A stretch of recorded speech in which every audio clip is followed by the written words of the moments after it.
আজি প্ৰদান কৰা হল আৰএন বৰুৱাৰ প্ৰতিভা বৰুৱা সোঁৱৰণী বঁটা বিশিষ্ট সাহিত্যিক হোমেন বৰগোহাঁইক প্ৰদান কৰা হয় জীৱনজোৰা সাধনা বঁটা দুগৰাকী সাংবাদিক ৰাণু বৰুৱা আৰু অৰূপ চান্দিলক প্ৰদান কৰা হল 2018-19 বৰ্ষৰ আৰএন বৰুৱাৰ প্ৰতিভা বৰুৱা সোঁৱৰণী বঁটা পৰিৱেশ পৰ্যটন আৰু গ্ৰাম্য উন্নতিকৰণৰ ক্ষেত্ৰত বাতৰি পৰিৱেশনৰ বাবে আগবঢ়োৱা হয় এই বঁটা মুখ্য অতিথি হিচাপে উপস্থিত থাকে ডক্টৰ অমৰজ্যোতি চৌধুৰী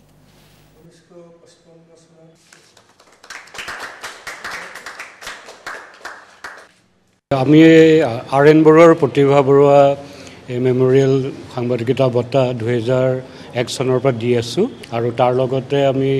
এই জীৱনজোৰা বঁটাটো হোমেন বৰগোহাঁই ডাঙৰীয়াক আগবঢ়াইছোঁ আৰু এইবাৰ আমাৰ আৰএন বৰুৱা যিটো এনভাইৰনমেণ্ট আৰু টুৰিজিম নেচাৰ বা প্ৰকৃতিৰ ওপৰত সেই বঁটাটো আমাৰ ৰাণু বৰুৱা তেখেত এজন ফ্ৰীলান্স জাৰ্নেলিষ্ট মাৰ্ঘেৰিটাৰ আমাৰ যিটো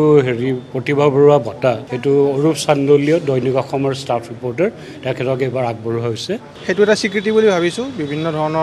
বিভিন্ন অঞ্চললৈ গৈ যিখিনি ৰিপৰ্টিং কৰোঁ তাৰ কাৰণে যিখিনি আজি মোক দিলে তাৰ কাৰণে মই ধন্যবাদ জনাইছোঁ